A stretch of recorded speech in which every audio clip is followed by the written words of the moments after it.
चलिए आज का वीडियो में हम लोग डिस्कस करेंगे आरआरबी डी ग्रुप का क्वेश्चन जो कि एग्जाम में पूछा गया है। यानी एक आदमी जयपुर से दिल्ली 30 किलोमीटर की गति से जाता है और उसी रास्ते से 60 किलोमीटर की गति से वापस आता है, तो पूरी यात्रा उसकी औसत गति किलोमीटर प्रति घंटा में ज्ञात करें। तो आप फिजिक्स में आप पढ़े हैं औसत वेग कि अगर कोई व्यक्ति ए से बी तक गया और फिर बी से ए तक आया तो उसका औसत वेग कैसे निकाला जाता है। यानी अगर जाने का x किलोमीटर प्रति घंटा है और आने का अगर जाने का कितना x किलोमीटर प्रति घंटा और वापस आने का कितना y किलोमीटर प्रति घंटा, तो हम लोग क्या करते, दोनों को गुना कर देते थे x इंटू वाई और एक्स्ट्रा 2 से गुना कर देते थे और x प्लस वाई यानी दोनों को जोड़ करके डिवाइड कर देते थे तो औसत वेग निकल जाता था।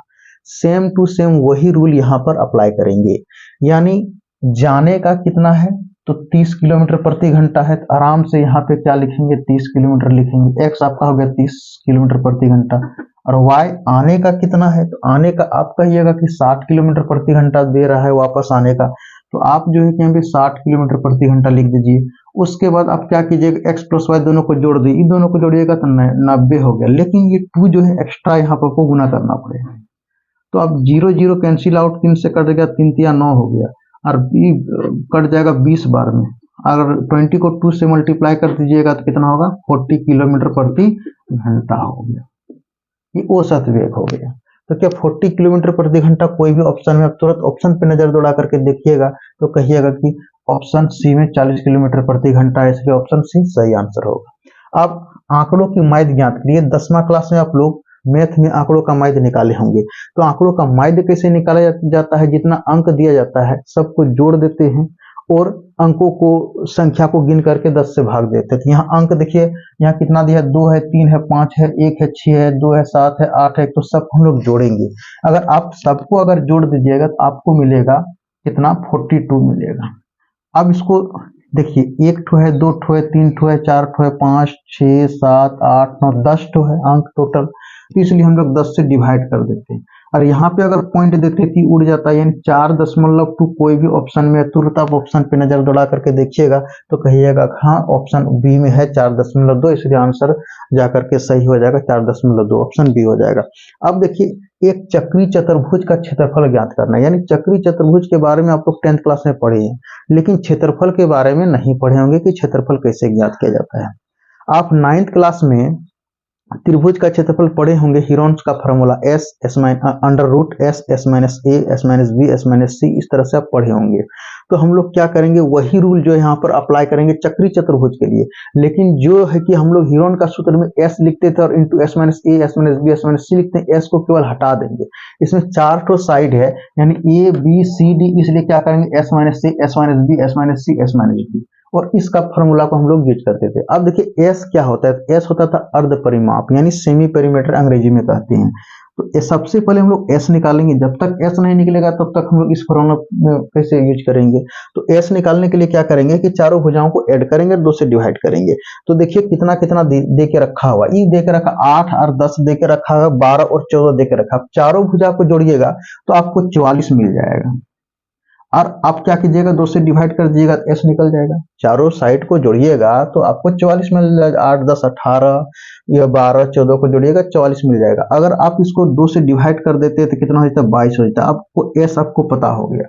अब देखिए अगर s पता हो गया इस रूल में आप पुट कर दीजिए, तो आपको ये रूट है तो रूट डाल देंगे। अब यहाँ पे 22 है 22 लिखेंगे, 22 में आपको कितना माइनस करना है 8 माइनस करना है। उसके बाद फिर 22 में कितना माइनस करना है तो आप कहिएगा कि 10 माइनस करना है। फिर अब 22 में कितना माइनस करना है तो आप कहिएगा कि 14 माइनस करना है। इस तरह से चलते जाएगा। 8 हो गया 10, सॉरी यहाँ 12 माइनस करना है, ये हो गया आपका 12 माइनस करना है। फिर आगे अगर जाइएगा तो आप कहिएगा कि 22 में से हमको 14 माइनस करना है। अब क्या कीजिएगा 22 में 8 अगर आप माइनस कर देते हैं तो आपको कितना आता है, तो आप कहिएगा कि 8 हो जाएगा 10 हो जाएगा 12 हो जाएगा 14 हो जाएगा। सबको अगर आप गुना कर दीजिएगा तो 13 44 मिल जाएगा, आपको इतना मिल जाएगा। यानी कितना 13 44 कोई भी ऑप्शन में है तो 13 44 0 ये आपका रूट में ये मिल जाएगा। तो आपका ऑप्शन किस में, ऑप्शन बी में। चलिए यहाँ तक तो हो गया, बात खत्म हो गया 3 नंबर तक। अब बोल रहा है कि दो बहनों की उम्र का जोड़ा 24 साल है।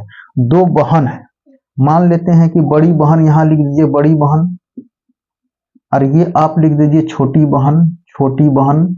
अब क्या बोला है, दो बहनों की उम्र का जोड़ा 24 साल है, यानी बड़ी बहन और छोटी बहन, यानी ये बड़ी हो गई छोटी बहन, ये जोड़ा कितना है, 24 साल। अब देखिए कह रहा है, क्या बोले, छोटी बहन से 2 गुनी है, कौन, तो बड़ी बहन, बड़ी बहन छोटी बहन से 2 गुनी है। तो बड़ी बहन छोटी बहन से 2 गुनी, छोटी बहन को अगर मान लिए 1 मान लेते, बड़ी बहन को 2 हो जाएगा, यानी 1 में 2 से गुना कर देंगे। और जोड़ बोला है, जोड़ यानी कितना है, 24, यानी 3 यूनिट में कितना निकल करके आया, 24। तो 1 यूनिट में कितना हो जाएगा, तो आप कहिएगा कि 24 भागा 3 यानी 8 हो गया।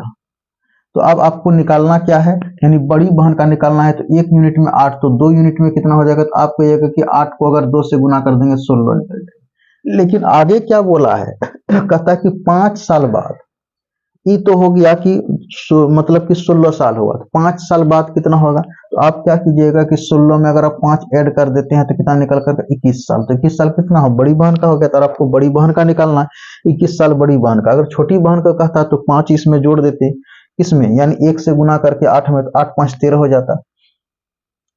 तो चलिए अब आगे क्वेश्चन क्या हो रहा है कि 24, 28 और 32 का महत्तम समवर्तक ज्ञात करें। एचसीएफ को किसको कहते हैं, हाईएस्ट कॉमन फैक्टर। तो इन चारों ऑप्शन में सबसे बड़ा क्या है, तो 8 है। तो क्या 8 से 24 कटता था, बोलेगा हाँ। 8 से 32 कटता था, हाँ। 8 से 28 कटता है, तो नहीं। तो ये ऑप्शन नहीं होगा। अब देखिए, अब 4 और 6 में बड़ा कौन है, 6। 6 से चेक कीजिए, 24 कटता है, लेकिन 28 32 नहीं कटता, ये भी नहीं होगा। अब 4 और 2 में बड़ा कौन, 4 हो गया। 4 से देखिए कि 4 छक कितना हो जाएगा, 24, 4 7 28, 4 8 32, यानी 4 ही होगा, यानी ऑप्शन ए ही होगा, क्योंकि 4 से सब में विभाजित आ जाता है, हो जा रहा है।